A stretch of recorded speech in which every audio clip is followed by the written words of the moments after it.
En fait, si on veut caractériser un livre d'une manière assez rapide, le mieux, si le titre est bien choisi, est de prendre le titre. Et en fait, pour ce livre-ci, hein, qui n'est pas uniquement le mien, hein, mais qui est un travail collectif, mais que j'ai co-dirigé, en fait, le titre a été plutôt bien choisi, je pense. Hein. On a beaucoup concerté avec les collègues. Donc, il suffit en réalité de deux mots, hein, l'invisibilisation de la censure. Hein, le fait que la censure devient invisible, invisibilisation, censure. Et si on veut en rajouter un troisième pour, disons, décrire ce livre encore plus en profondeur, hein, on aurait pu ajouter le terme comparaison, hein, ou à l'international, pour marquer, hein, pour souligner le fait qu'il s'agit d'un travail comparé entre plusieurs États.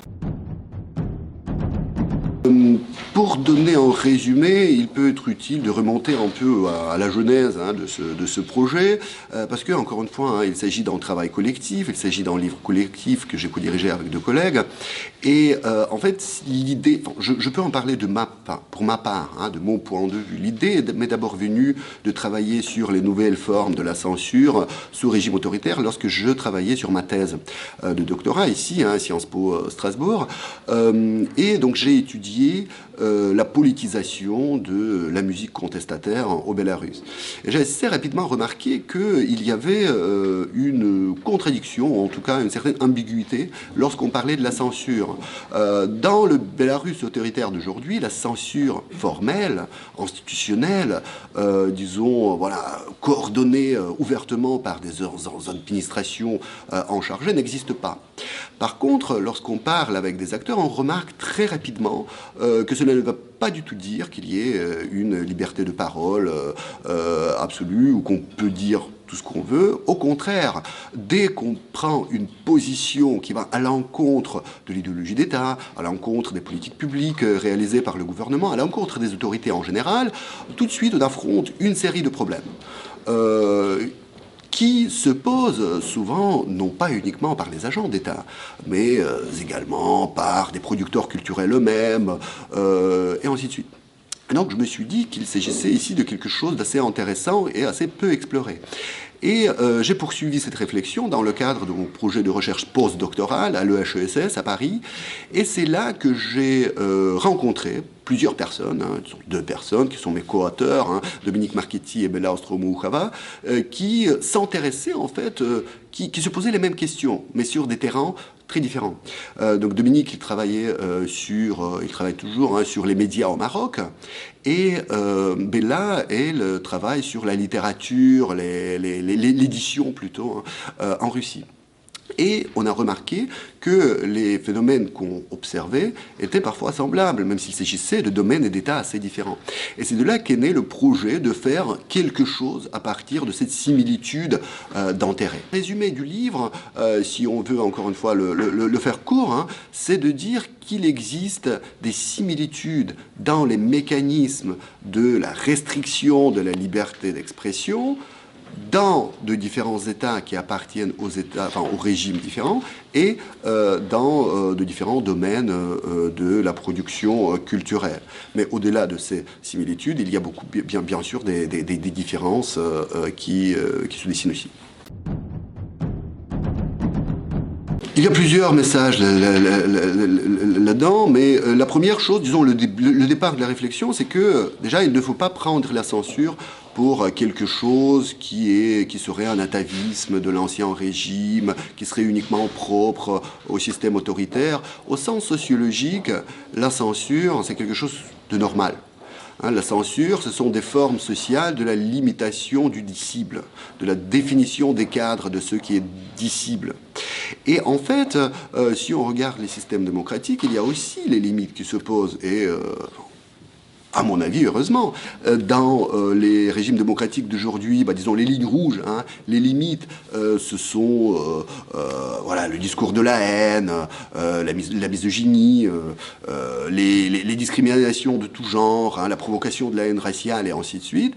Dans les États autoritaires, on censure tout discours qui va à l'encontre d'une certaine doxa autoritaire, c'est-à-dire d'une parole autoritaire, d'un ensemble de normes, d'un ensemble de règles et d'un ensemble des énoncés qui sont définis par l'État en tant que le noyau dur, disons, de quelque chose qu'on pourrait rapprocher de l'idéologie de l'État. En gros, toute forme de contestation dans les États autoritaires peut provoquer des retours, des actes de censure, et cela se passe presque automatiquement. C'est-à-dire, ce n'est pas le président du pays ou le gouvernement qui donne l'ordre de ne pas publier de la publicité dans des journaux qui sont d'opposition ou qui critiquent les autorités marocaines. Ce n'est pas le président du pays qui donc donne l'ordre d'interdire des concerts des groupes contestataires en Russie ou au Bélarus. Mais en fait, tout se passe comme si il y avait une compréhension, disons, dans la société, que certaines prises de position, notamment les prises de position contestataires, peuvent provoquer des complications. Si on retrouve des points communs entre les contraintes spécifiques qui s'imposent aux musiciens contestataires en Russie et au Bélarus, parce que mon chapitre en fait se porte sur la musique contestataire, les différences restent toutefois notables. 3 d'elles sont particulièrement significatives. Premièrement, la complexité de la réglementation en matière d'organisation de concerts n'est pas la même. Pour l'instant, le système est bien plus complexe au Bélarus, où les organes étatiques biélorusses ont le pouvoir de sélection des artistes autorisés à se produire. Deuxièmement, le Bélarus a connu au moins 2 périodes d'interdiction systématique de concerts des groupes contestataires et de leurs accès aux médias audiovisuels. Les interdictions en Russie ont conservé le caractère imparfait et situationnel, mais comme au Bélarus, avec des périodes d'intensification et de relâchement.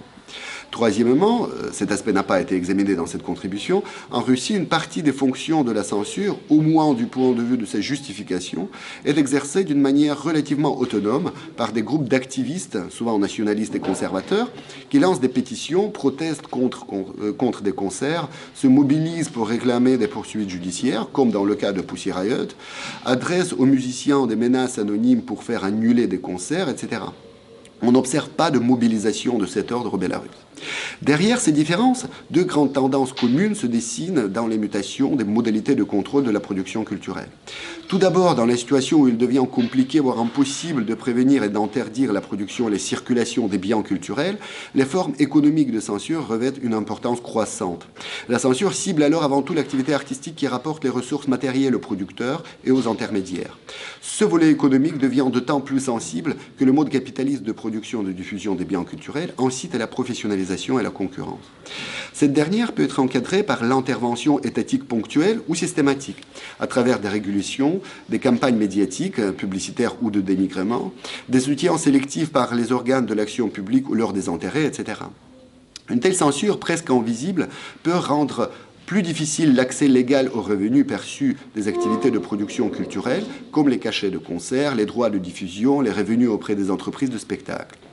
Les instruments de pression plus directs et violents, arrestation, intimidation, s'appliquent aux acteurs qui s'engagent plus directement dans les activités contestataires d'ordre politique et qui ne font pas de la production culturelle leur gagne-pain.